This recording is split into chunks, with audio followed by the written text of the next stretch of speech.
Oh, that was nice. That was a good jump. It's better. Damn it. I know. It's a section of the track, just not the section you're supposed to drive on. I'm actually beached. Yeah, nah. Good morning, everyone. Welcome back to Southern Districts Model Car Club. We're here very early this morning to try and get some track time in before we start some patching work and oiling and whatnot on the track.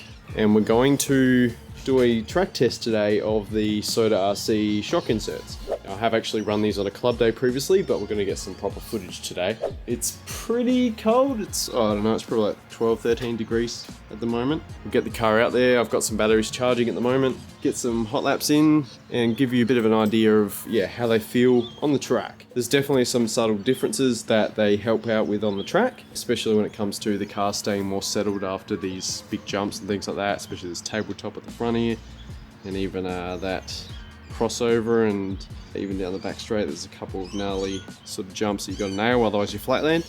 So yeah, there's quite a few areas on this track that will catch you out if you're not careful. I didn't actually talk about shock oils in the last video. I'm running 47.5 weight XTR oils in the rear and 50 weight XTR in the front. That's equivalent to about 600 CST in the rear and 650 CST in the front.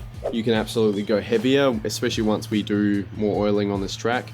You could definitely go heavier. I think some of the guys have been running like 750 or even 700, 750 CST, which is like 55, 60 weight. But this gives me a good one-to-one comparison versus standard pistons that come in this car. It just takes that variable out of it and just allows me to compare the inserts and the sleeves and the pistons for the SOTA RC system itself. Yeah, I'll do some shock oil tuning and insert tuning and stuff at some other point. Today we're just going to get out on the track, record some impressions of how this feels, and yeah, we'll go from there. So I'm just going to quickly add here that I'm running Clay Super Soft Matrix Black Holes this morning. It's just practice tyres, so Matrix Black Holes should do the job.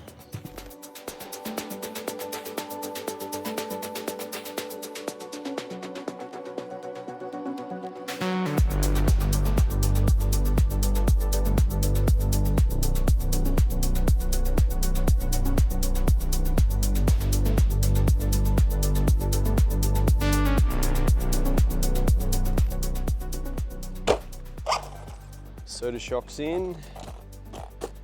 Let's go do some laps.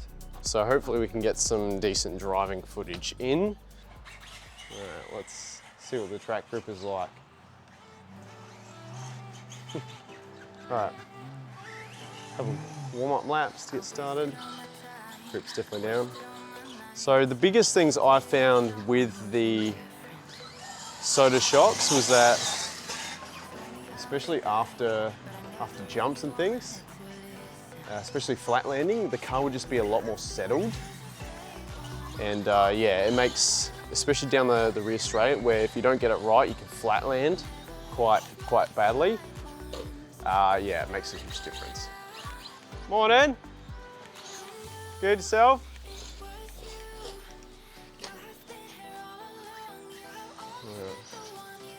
Get a couple warm-up laps in.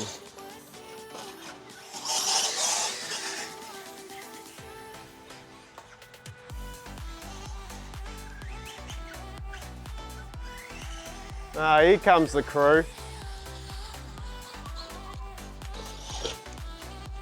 Nice.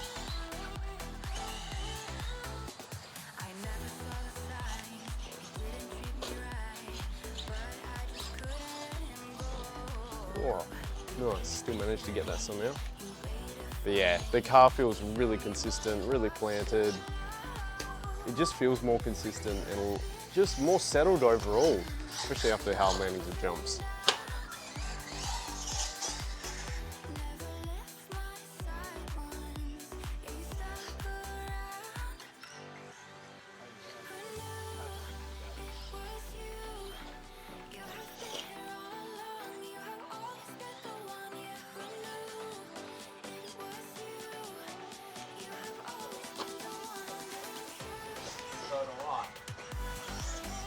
Yeah, it's bound to happen at some point. Grip's definitely stooped down. It's not great at the moment. Probably go even ultra soft. I will do some afterthoughts on the SOTA shocks when I get back.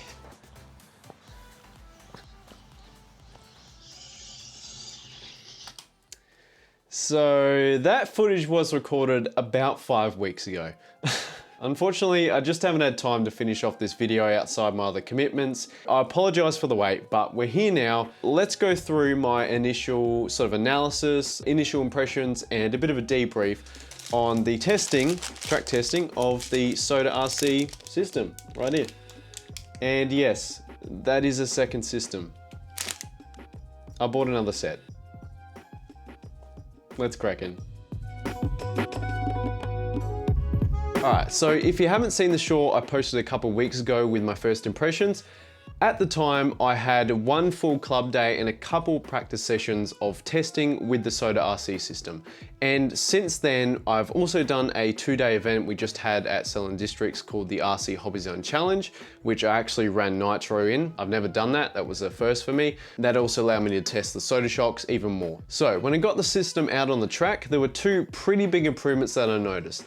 Number one was that after big landings from big jumps and even flat landing and things like that, the car just felt more settled. Especially if you had a big straight coming up and you needed to plant the accelerator to get down that straight, you were able to do it pretty much as soon as you landed, especially if you got it right. But even if you didn't get the landing right and you landed awkwardly, or you flat landed where you bottomed the chassis out in the ground, you were able to pretty much get on the gas just as quickly. So these SOTA shocks allowed the car to just settle a bit more after jumps. The second pretty big improvement I noticed was just all around the car felt like it hugged the track more. And this is probably more specific to high grip, but if you ever go around like one of those long sweeping corners where you're sort of neutral / mid power and you're just trying to keep it in that zone so you don't oversteer with coming off the power or understeer with putting on the power too much, you're just trying to stay in that zone. The SOTA RC shocks just allowed the car to hug the track, and it just allowed it to sort of soak up any, if I made like a small mistake or erratic throttle or steering movement, it just allowed that to be soaked up, and it essentially just hugged those corners a lot better. Yeah, those two improvements actually made a pretty big difference, and it felt like I could push the car a bit more. I actually went a second a lap quicker the club day after the state titles, and I reckon a lot of that was down to the SOTA RC system. I understand this is all sort of subjective, and obviously I'm not the best driver. So, you know, take it with a grain of salt, but I definitely thought there was an improvement there, and I'm pretty confident standing behind that. So, talking about the RC Hobby Zone Challenge, the 2-day event where I ran the nitro, I started out using the standard shocks and standard pistons that the S-Works comes with. So it's an 8x1.2 piston in the front and an 8x1.3 in the rear. I started off with 750 CST oil in the front and 700 CST in the rear. That's 60 weight XTR oil in the front and 55 weight in the rear. Now, the grip was absolutely insane. Like, I kid you not, everyone was just trying to stop their cars traction rolling the whole weekend.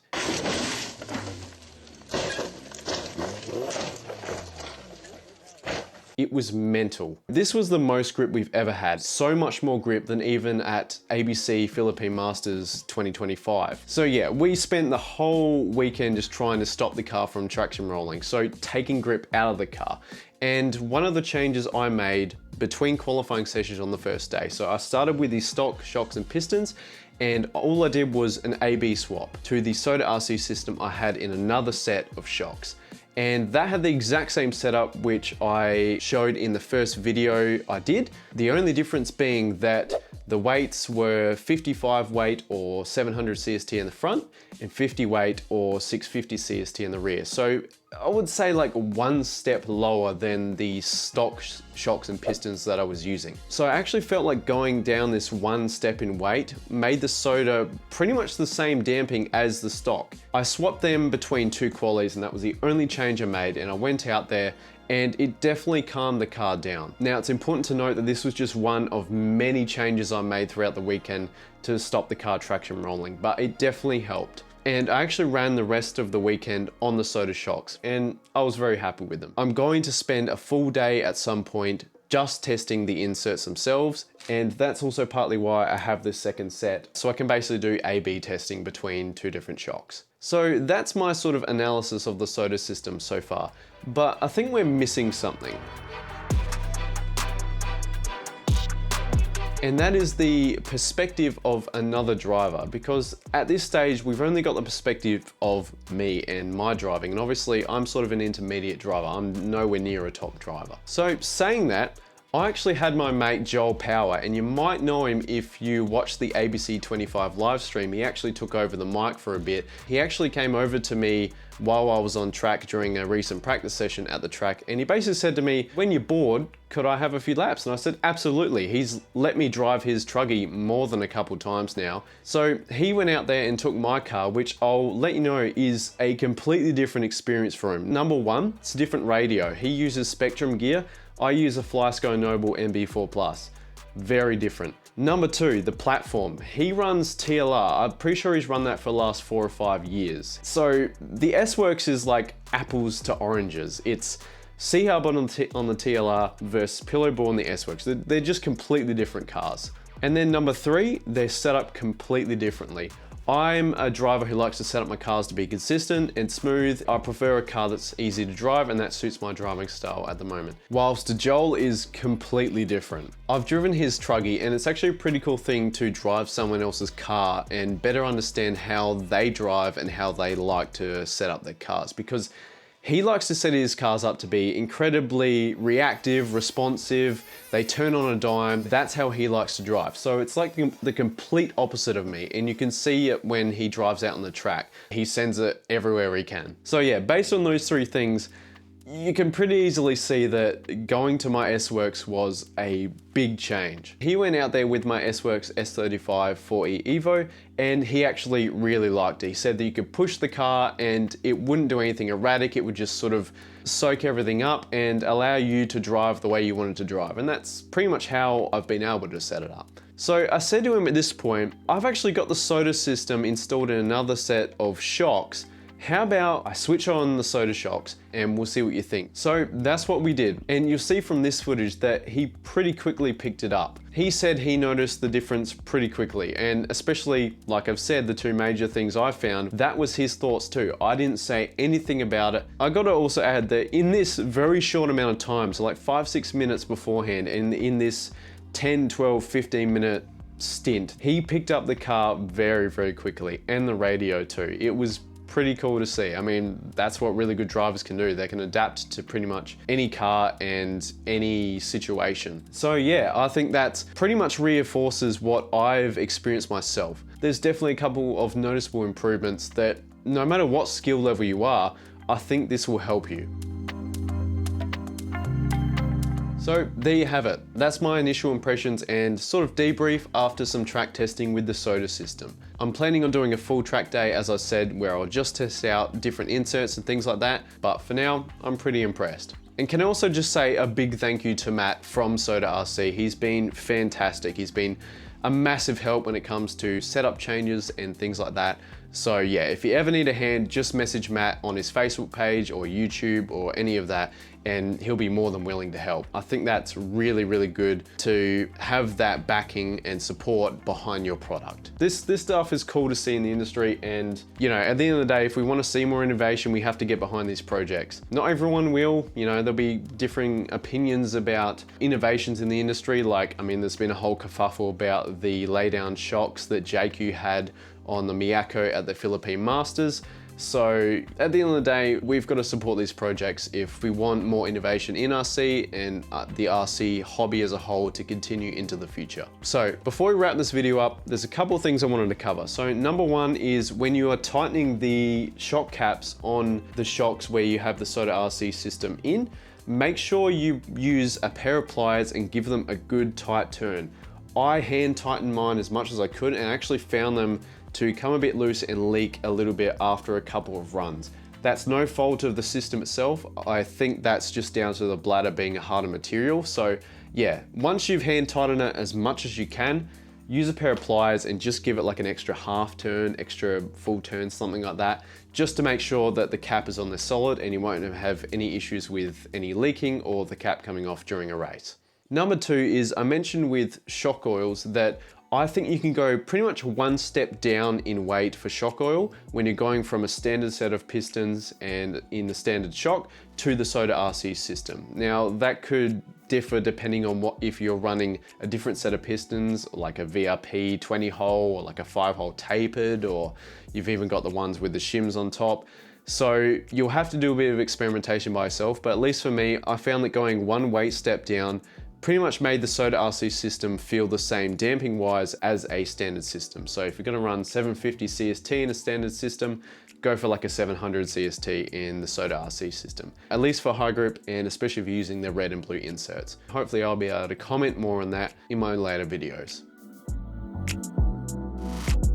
Alright, so to wrap up this video, I want to cover a couple of burning questions which you guys probably have after watching my first video and this video. Number 1, which will probably be the biggest one in your heads, is this worth the price? Now, obviously I've bought both of my systems with my own money, and obviously this is subjective, so I feel like whether it's worth the price is really up to you as a driver. I've obviously found them to be a bit of an improvement, and I'm going to keep testing with these, and I do believe in them so far. But you can't get past the fact that you need to put in the work in terms of practice and getting track time to also see the benefits of these innovations in tuning, because these aren't going to magically make you a better driver. You still have to put in the work. So yeah, I would say they are worth the price. Ultimately, I'll leave the decision up to you guys. The second question I quickly want to address is emulsion versus bladder. So this is something I'm going to test out in the future. I've asked Matt about these. He said emulsion didn't really provide any, or didn't change anything with his testing. So I'm not sure what the differences will be, but I know a lot of people out there like emulsion and prefer emulsion over bladder in certain situations. So I'll definitely do some testing and we'll see what comes out to it. So yeah, that's the end of the video. Thank you very much for watching this and my previous video on this system. Leave your comments and thoughts down below. I'm very curious to hear if other people have got their hands on these now. I know there's been a bit more talk about these interstate, and it's been mentioned on a couple of podcasts and things like that. So I'm curious to see what you guys have discovered about these and what your thoughts are. But yeah, thank you very much for watching. Until next time, have a good one.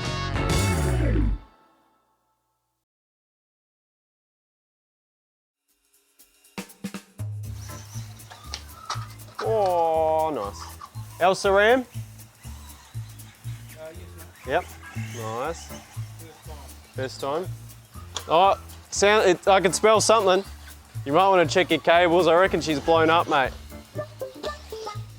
I'm not surprised. Oh, yes, saved it. Still in. Ah, how's it going? Gourmet. Where'd you go? Cafe or something? Ah, nice.